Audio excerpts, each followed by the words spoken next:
Hello, this is Dr. V's Revolution Will Not Be Pesticides, and I'm doing a video today in my garden because my kids have been getting on me. They've been telling me that I've changed. They said my YouTube videos used to be nice and simple. One man, one camera, and his garden. So I decided today I'm gonna go back to the old ways.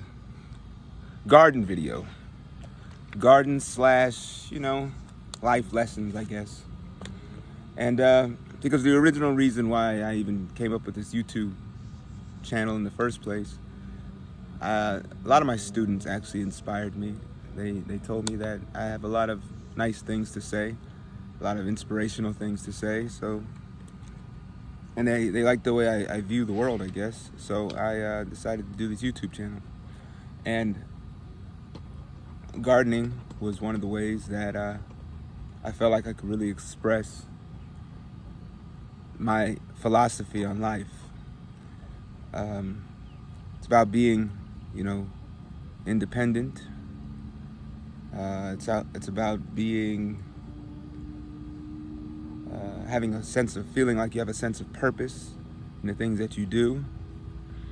And it's about ridding yourself of all dependencies on the system as much as possible. That's my philosophy. I guess that's part of my philosophy on life. And this stems from the fact that when I've studied history, these are some of the things that I've found that all societies of people that have been influenced by the conquerors, one of the things that they've expressed that they want and need the most, the people that are on the receiving end of the conquest, they've always expressed the need for land and the need for independence of food production, independence of culture, and all these things. And it's always those very things that the conqueror always tries to take away. So I'll take you on a quick garden tour real quick. Let's start over here. I've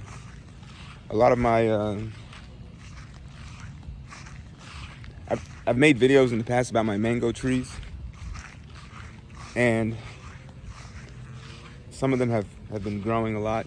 So I don't know if you guys remember, 5 years ago I had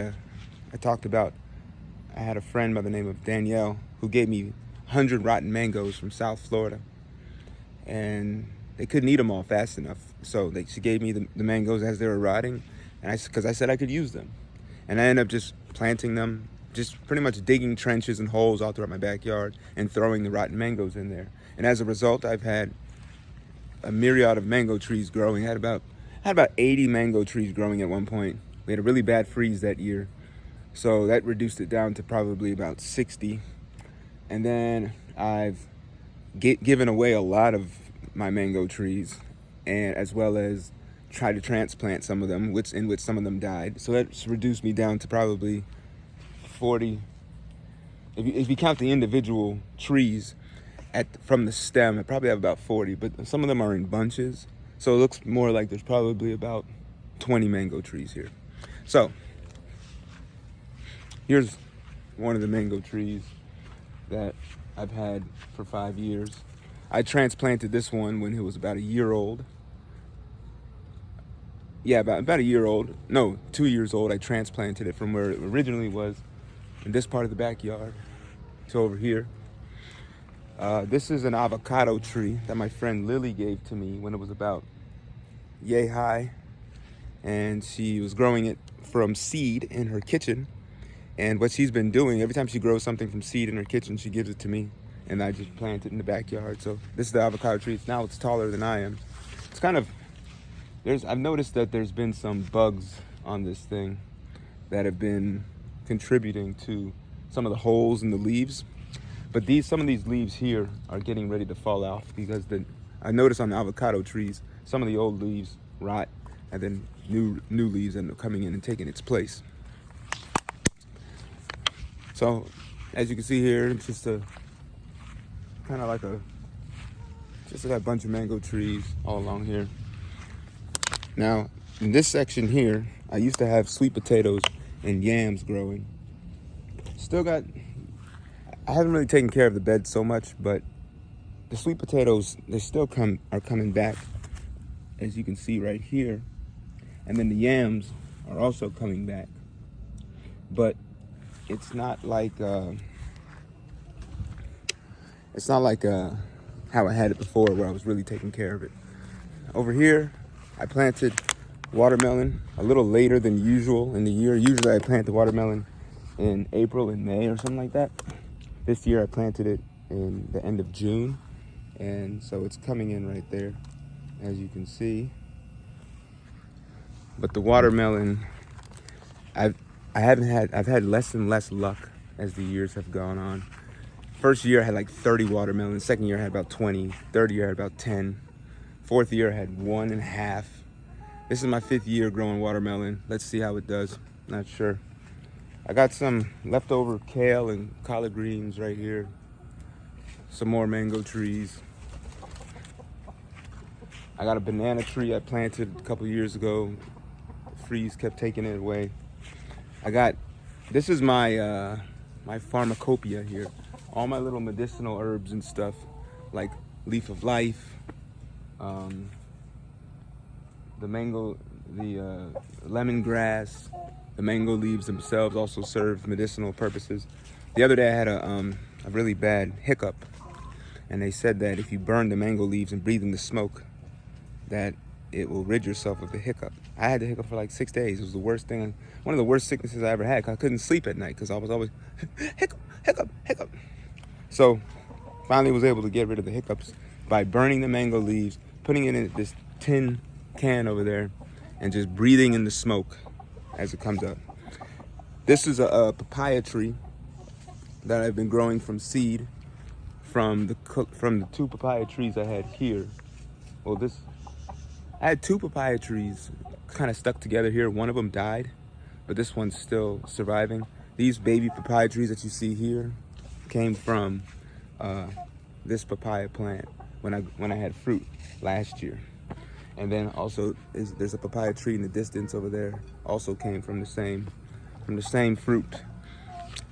These are my chickens, my rooster chickens over here.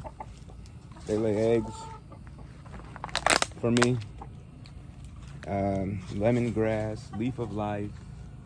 Now here are the mango trees that have actually produced fruit. All right. After 4 years, this one right here started to produce some fruit, right? Fruit. And then after 5 years, this one here, they're so close together. This one here, after 5 years, started to finally produce fruit. None of my other mango trees have started producing fruit yet, except for 2 of them. So I got 2 mango trees out of the many that have started producing some fruit. Over here, I have a calamundine plant. Over here, I got this is a lemon tree. My kids used to bring home fruits from elementary school. This like back when they were like in kindergarten, 1st grade. And they used to bring home the seeds, from the fruits that they used to eat at school, and then we used to plant them. So I have a bunch of these little orange and lemon trees all throughout the yard as a result of that. Oh, and by the way, I got a new generation of mango trees growing from these trees, and from last year's harvest. Here's one right here. I planted some more somewhere else. Here's a few little ones right over there, and then I got one right here. Now, moving on. In the wintertime, I usually have a lot of collard greens. Most of these beds are filled with collard greens in the winter, but right now it's too hot in sunny Central Florida. So I've replaced. I have right here. I have eggplant, but there's no eggplant growing yet. But you can see it's flowering. So real soon I should have a bunch of eggplant. Right here is this is a papaya tree that it was 2 papaya trees. Now it's divided into 4 separate trees, basically, because the freeze that we had damaged the tree almost to the root, but then it came back, and it came back stronger than ever. So I can't wait to see. This is already flowering, so I can't wait to see what we get out of this. A little tomatoes right there. This is a bed that I need to weed. I got sorrel. This is sorrel is a Caribbean drink that we typically drink around Christmas time. And I got over here, I got cherry radish. These cherry radishes came from a harvest that I just had a few months back. I saved, as a matter of fact, let me show you. This is what, whoa. A full-grown cherry radish plant will produce these little pods right here with seeds in them. And this is how big a full-grown cherry radish plant would actually get. And at the bottom, you can see the big fat radish. But if you you can harvest some of the radishes like I do, and then you can leave some in the ground to the point where it starts to produce seed. And that's where I got the seeds to be able to make more radish. All right, now this is the bed I call the jungle. I got some sage and some stuff in there, but I gotta weed that as well. And over here is my daughter's garden. She has some peppers, and she got herself a little papaya tree from our papaya seed, from our papaya plant. And I gave her this avocado tree. This avocado tree was actually originally mine. It came from my friend Lily, who was growing it in her kitchen. And this is a mango tree that we also transplanted from deep in the backyard over there. But yeah, that's it. That's my garden right now. Maybe I'll plant some more stuff. We've been getting some good rain around here. As a matter of fact, it looks like it's about to rain right now. But we've been getting some really good rain, and I like watching the growth. I like watching things grow, and it's good. It's healthy, and I recommend that if you have space or time, you should start your own garden, because it's soothing for the soul, and it's actually what the ancestors, used to do, proudly, right? Grow food for themselves, and make sure they can have and sustain their independence as much as possible, because you never know when the ship's gonna hit the sand. All right, that's it, guys. And remember, the revolution will not be pesticides. Peace.